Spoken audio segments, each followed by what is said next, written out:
Good morning student. आज हम हमारे 11th का सेकेंड यूनिट स्टार्ट कर रहे हैं। कौन सा? Structure of atom.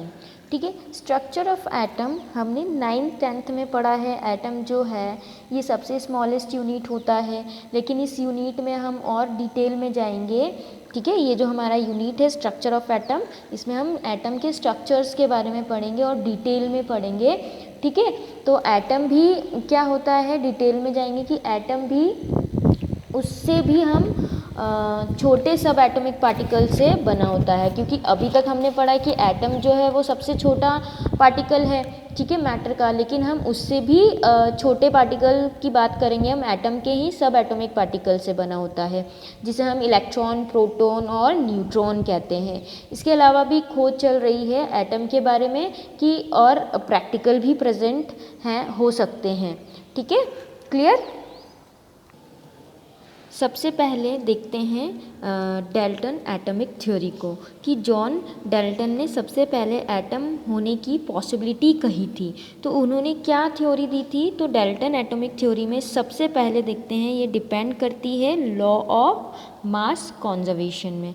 ठीक है, तो लॉ ऑफ मास कंजर्वेशन, जितना अमाउंट ऑफ रिएक्टेंट है उतना ही अमाउंट ऑफ प्रोडक्ट भी होगा according to law of mass conservation में। तो बात क्या है? फिक्स है, मतलब स्टोइकोमेट्री की यहाँ पर बात आ रही है प्रॉपर प्रोपोर्शन की। ठीक है, मतलब जितना हम रिएक्टेंट लेंगे उतना ही आपका प्रोडक्ट भी होगा। ना उसमें हम क्रिएट कर सकते हैं और ना ही हम उसमें क्या कर सकते हैं? डिस्ट्रॉय कर सकते हैं। दूसरा डिपेंड करता है लॉ ऑफ डेफिनाइट प्रोपोर्शन में। किसमें? लॉ ऑफ डेफिनाइट प्रोपोर्शन में। तो डेफिनाइट प्रोपोर्शन का मतलब कि इसकी मात्रा में पर्टिकुलर एटम दूसरे एटम के साथ में या दूसरे एलिमेंट के साथ में रिएक्ट करेंगे, कंबाइन करेंगे।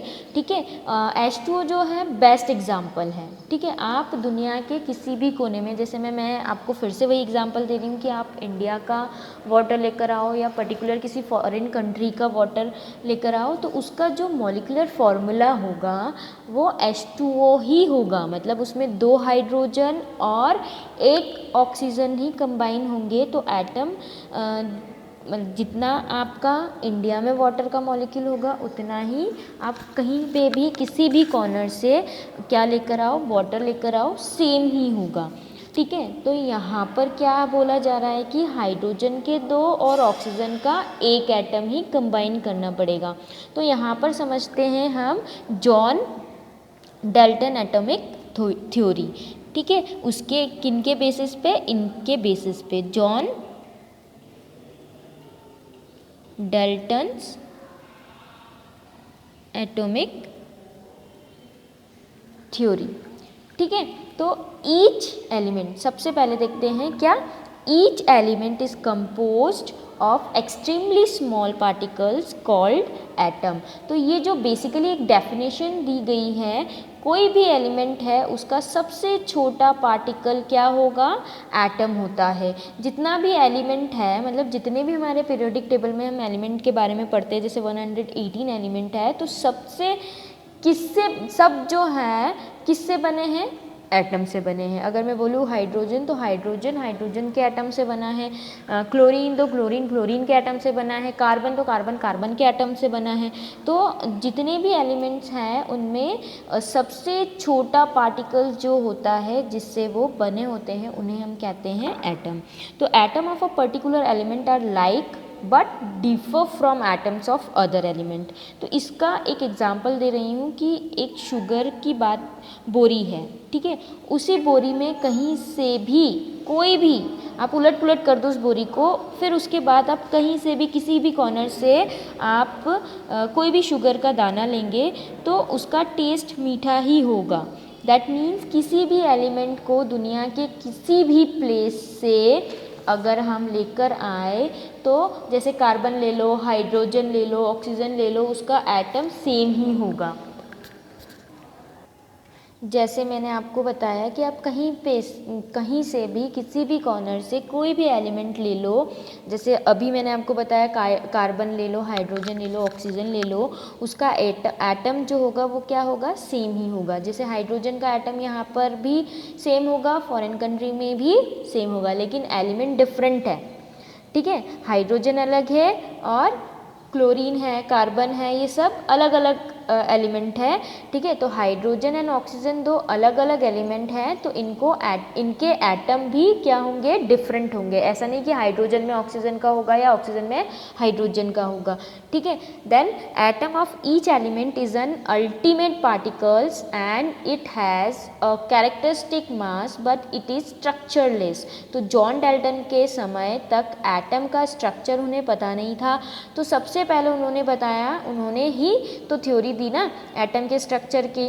तो उसके बाद सारी डिस्कवरी हुई, तो जॉन डाल्टन ने बताया कि उसकी एक कैरेक्टरिस्टिक प्रॉपर्टी होती है। आप ऑक्सीजन को कहीं से भी ले लो, आपको पता है ये हमारी जान ही बचाएगा, है ना। ऑक्सीजन से हम क्या लेते हैं, सांस, हमारी जो लाइफ है वो किससे है, ऑक्सीजन से ही है। तो ऑक्सीजन आप कहीं से भी ले लो, वो क्या काम करेगी, हमारी जान बचाने की काम करेगी। और कार्बन को आप कहीं से भी ले लो, वो क्या करेगा, हमारी जान ही लेगा। तो इसी तरह से इनकी एक आइडेंटिकल कैरेक्टरिस्टिक्स होती हैं और ये उसी तरीके से बिहेव करते हैं।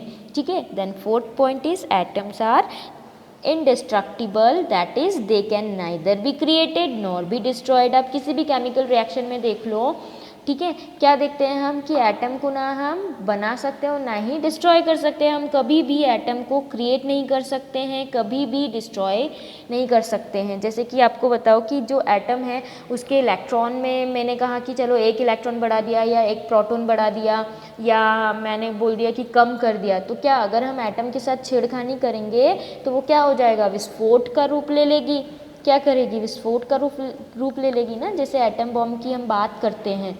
ठीक है, तो यहाँ पर जो है atoms are indestructible, that is they can neither be created nor be destroyed. Then fifth is atom of elements take part in chemical reaction to form molecule. तो अलग अलग एटम्स क्या करते हैं, कंबाइन करते हैं, कंबाइन करने के बाद वो मॉलिक्यूल बनाते हैं। क्या बनाते हैं, मॉलिक्यूल बनाते हैं ना, ये हम फर्स्ट यूनिट में भी पढ़ चुके हैं।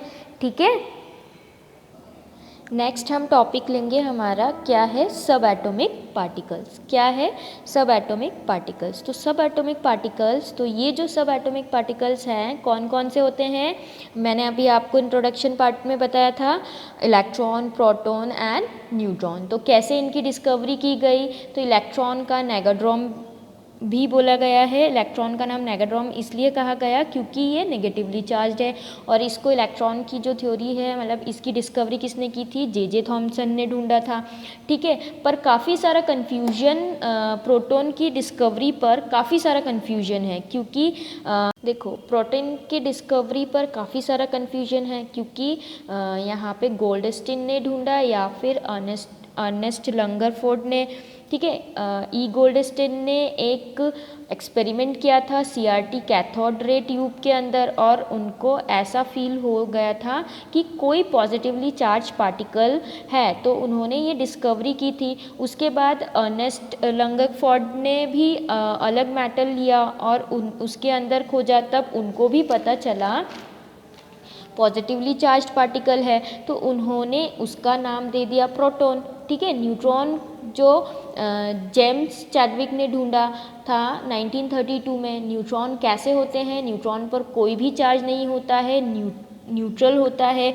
जैसे कि आपने पढ़ा इलेक्ट्रॉन में नेगेटिवली चार्ज होता है, प्रोटॉन में पॉजिटिवली चार्ज होता है, उसी तरीके से न्यूट्रॉन जो होता है वो न्यूट्रल होता है, उस पर कोई भी चार्ज नहीं होता है। अब इनकी डिस्कवरी देखते हैं, कैथोड रे डिस्चार्ज ट्यूब। ठीक है, किसकी डिस्कवरी देखते हैं हम, कैथोड रे डिस्चार्ज ट्यूब, जो कि जे थॉमसन ने दिया था। ठीक है, तो जे थॉमसन ने जो डिस्कवरी की थी वो कौन सी थी, कैथोड रे डिस्चार्ज ट्यूब। किस तरीके से पॉजिटिवली चार्ज इलेक्ट्रॉन को खोजा गया, और इसको जे थॉमसन नाम के साइंटिस्ट ने खोजा था। ठीक है। तो सबसे पहले हम CRT को देख रहे हैं, ठीक है। ये किसने दिया था? जे थॉमसन ने डिस्कवरी की इसकी, ठीक है। CRT मतलब कैथोड रे ट्यूब।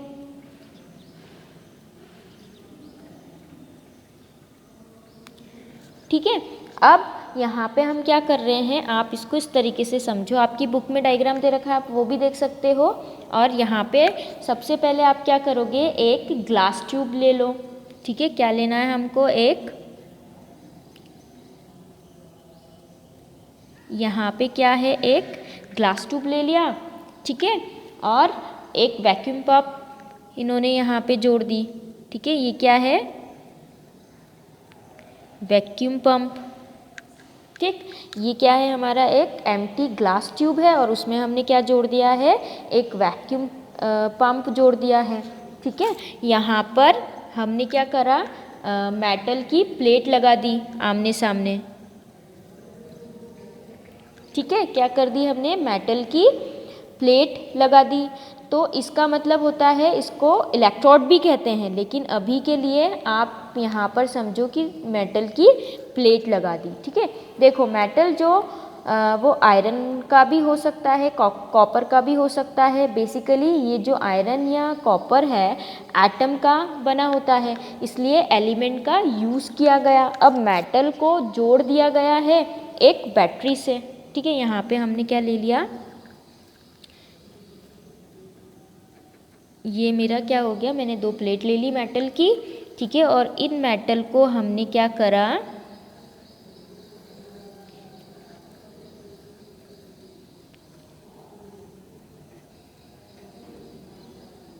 एक बैटरी से कनेक्ट कर दी, ठीक है। अब ये जो बड़ा डंडा है इसको हम पॉजिटिवली चार्ज्ड, और जो छोटा वाला है उसको हम नेगेटिवली चार्ज देखते हैं, ठीक है। तो होता है, मतलब ये पॉजिटिव चार्ज होता है, ये नेगेटिव चार्ज होता है। तो जे थॉमसन ने नोटिस किया कि कोई चेंज सामने वाले डायरेक्शन में फ्लो कर रहा है, मतलब चार्ज, कोई चार्ज सामने वाले डायरेक्शन में क्या हो रहा है, फ्लो कर रहा है, ठीक है। और वैक्यूम पंप क्यों लगाया यहाँ पे? वैक्यूम पंप इसलिए लगाया ताकि जो गैस ट्यूब है इसमें जितने भी गैस हो अंदर वो सब क्या हो, बाहर निकाल जाए, मतलब उसको निकाल दिया जाए, ठीक है। तो ये क्या है, आपका ग्लास ट्यूब है। जब चार्ज पास करेंगे, मतलब यहाँ से हमने करंट पास किया है ना, मतलब पोटेंशियल डिफरेंस हुआ, करंट पास हुआ, तो मेटल से कुछ चार्ज क्या होने लगे, पास हुआ। उन्होंने उनको मतलब फील तो हुआ कि कोई चार्ज फ्लो हो रहा है, फिर भी वो कंफर्म नहीं थे। तो ये कौन सा चार्ज है, पॉजिटिव चार्ज है या नेगेटिव चार्ज है? तो जे थॉमसन ने इस ग्लास ट्यूब को कुछ और मॉडिफिकेशन दिया, कुछ और तरीके से इसे कंडक्ट करने की कोशिश की। तो क्या कंडक्ट किया उन्होंने? इस तरीके का एक ट्यूब लिया। अभी मैं आपको बताती हूँ किस तरीके का ट्यूब लिया उन्होंने। जैसे आपकी बुक में दे रखा है, देखो, ठीक है। इस तरीके का उन्होंने एक ट्यूब लिया, ठीक। अब ये भी डिस्चार्ज ट्यूब ही है, ठीक है। ये जो ट्यूब है ये भी क्या है, डिस्चार्ज ट्यूब ही है। यहाँ पर क्या लगा दिया, कैथोड, और जो कि नेगेटिवली चार्ज्ड होता है, और आगे ही उन्होंने क्या कर दिया, एक एनोड लगा दिया, ठीक है। एनोड क्या होता है, पॉजिटिवली चार्ज होता है। अब यहाँ पर उन्होंने क्या लगा दिया, एक Zn, जो ये वाला पोर्शन होता है, यहाँ पे किसकी स्क्रीन लगा दी, Zn की स्क्रीन लगा दी, ZnS की स्क्रीन लगा दी, ठीक है, जिंक सल्फाइड की। तो ZnS की स्क्रीन क्यों लगाई? एक्चुअली स्क्रीन इसलिए लगाई ताकि जो रेज आए, ठीक है, इससे टकराए तो ZnS की स्क्रीन क्या करेगी, ग्लो करेगी, चमकेगी। हमें एग्जैक्ट पता चल जाएगा कि ये रे किधर टकरा रही है, एविडेंस मिल जाएगा। साथ ही उन्होंने क्या कर दिया, एनोड पे एक होल कर दिया, ठीक है। क्या कर दिया, होल कर दिया, ठीक है। साथ ही इसको एक बैटरी से कनेक्ट कर दिया। क्या कर दिया, बैटरी से कनेक्ट कर दिया। अब यहाँ पर हम मॉडिफिकेशन की बात कर रहे हैं, तो मॉडिफिकेशन मतलब पहला क्या किया, गैस कंप्लीटली इवैक्यूएट किया, मतलब इसको गैस को खाली किया, परफोरेटेड किया। परफोरेटेड का मतलब यहाँ पे एक छेद करा विथ होल, उसके अंदर क्या कर दिया, छेद कर दिया एनोड में। फिर वहाँ पे यहाँ पे क्या करा, ZNS की स्क्रीन एनोड के बिहाइंड प्लेस्ड किया। तो जैसे ही उन्होंने करंट पास किया, मतलब यहाँ से हमने क्या करा, करंट पास करवाया डिस्चार्ज ट्यूब में, तो उन्होंने नोटिस किया, ठीक है, तुरंत कुछ रेज यहाँ से पास होने लगी। तो एग्जैक्टली सीधा स्क्रीन ZNS स्क्रीन पर टकरा रही है। तो ये तो प्रूफ हो गया रे निकल रही है। दूसरी बात ये साबित हो गई negative charge cathode rays anode की तरफ ले जा रही है। दैट मीन्स जब अनलाइक चार्ज होते हैं तभी अट्रैक्शन होता है। दैट मीन्स नेगेटिव और पॉजिटिव के तरफ अट्रैक्ट होने लगा, मतलब ये नेगेटिव पॉजिटिव की तरफ अट्रैक्ट होने लगा। तो ये प्रूव हो गया कि इलेक्ट्रॉन पॉजिटिवली चार्ज्ड बॉडी एक जगह से दूसरी जगह जा रहा है। और ये जो होल हुआ, मतलब ये इसकी तरफ गया और फिर वो सीधे निकल गया होल से, ठीक है, क्लियर। तो यहाँ पे उसको ये पता चल गया कि जो रे निकल रही है वो तो इलेक्ट्रॉन मतलब इलेक्ट्रोनेगेटिवली चार्ज थे, ठीक है। तो फर्दर एक चीज़ मैं आपको बताऊँ, यहाँ पर चार्ज बाय मास रेशियो भी कैलकुलेट किया, साथ ही साथ में यहाँ पे क्या किया गया, चार्ज बाय मास भी कैलकुलेट किया गया है ना, चार्ज बाय मास रेशियो। तो चार्ज बाय मास रेशियो के भी ये इलेक्ट्रॉन इधर से उधर जा रहे हैं, ठीक है, चार्ज बाय क्या कर रहे हैं, इलेक्ट्रॉन्स इधर से उधर जा रहे हैं, ठीक है। इसका चार्ज क्या है, कितना चार्ज ये कैरी करते हैं, ठीक है। चार्ज क्या है, charge is nothing, charge is nothing, current into time होता है, करंट पर टाइम होता है। तो क्या हुआ, जब यहाँ से इलेक्ट्रॉन रेस पास होने लगी, जाने लगी, तो उन्होंने इसके अंदर एक और मॉडिफिकेशन किया। तो यहाँ पर समझना उन्होंने क्या किया, एक इलेक्ट्रिक फील्ड क्या करा, यहाँ पर एक ये दोनों क्या है, इलेक्ट्रिक फील्ड लगा दिया, ठीक है, इसके आसपास। तो ये आपका पॉजिटिव चार्ज हो गया, ये आपका क्या हो गया, नेगेटिवली चार्ज हो गया। जब इन्होंने इलेक्ट्रिक फील्ड लगाई तो साइंटिस्ट ने नोटिस किया नेगेटिवली चार्ज कैथोड रेस जा रही है, ठीक है, वो किसकी तरफ डिफ्लेक्ट हो रही है, जब करंट पास हो रहा है तो नेगेटिवली चार्ज कैथोड रेस जा रही है एकदम स्ट्रेट। जैसे करंट पास हुआ तो जैसे ही यहाँ से करंट पास हुआ तो जो सीधी लाइन थी वो पॉजिटिव फील्ड की तरफ डिफ्लेक्ट होने लगी। क्या होने लगी, पॉजिटिव फील्ड की तरफ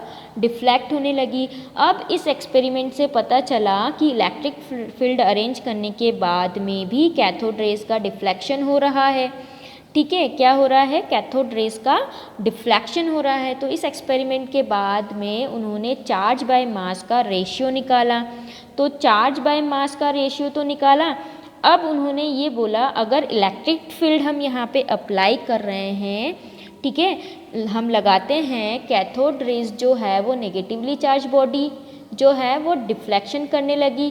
तो हमने 10th में पढ़ा था राइट हैंड थंब रूल, ठीक है, क्या पढ़ा था हमने, राइट हैंड थंब रूल पढ़ा था, ठीक है। राइट हैंड थंब रूल में हमने क्या पढ़ा था कि अगर ये हमारा एक्सिस है, ये क्या है, हमारा एक्सिस है, ठीक है, तो जब हमने उसमें इलेक्ट्रिक फील्ड अप्लाई किया तो उसके परपेंडिकुलर अपने आप मैग्नेटिक फील्ड क्या होगा, उसके परपेंडिकुलरली फील्ड क्रिएट होने लगेगा मैग्नेटिक का, ठीक है। तो यहाँ पे हमने 10th में जो राइट हैंड थंब रूल की अगर इलेक्ट्रिक फील्ड है तो उसके परपेंडिकुलर मैग्नेटिक फील्ड जनरेट होगा। तो उन्होंने क्या किया, मैग्नेटिक फील्ड और इलेक्ट्रिक फील्ड को इस तरीके से अपोजिट डायरेक्शन में क्या करा, रखा। तो यहाँ क्या हो रहा है, डिफ्लेक्शन जो है, हमें जो डिफ्लेक्शन हमें मिल रहा था पहले जब हमने इलेक्ट्रिक फील्ड लगाया था, अब वो डिफ्लेक्शन क्या हो गया, ज़ीरो, क्या हो गया, ज़ीरो मिल रहा है। तो ऐसा क्यों किया, चेक किया कि ये स्ट्रेट रहे ताकि इसका चार्ज बाय मास लिया जा सके। तो इन्होंने क्या किया, चार्ज बाय मास का रेशियो लिया, तो चार्ज बाय मास का रेशियो कुछ इस तरीके से आया। क्या है, क्या आया चार्ज बाय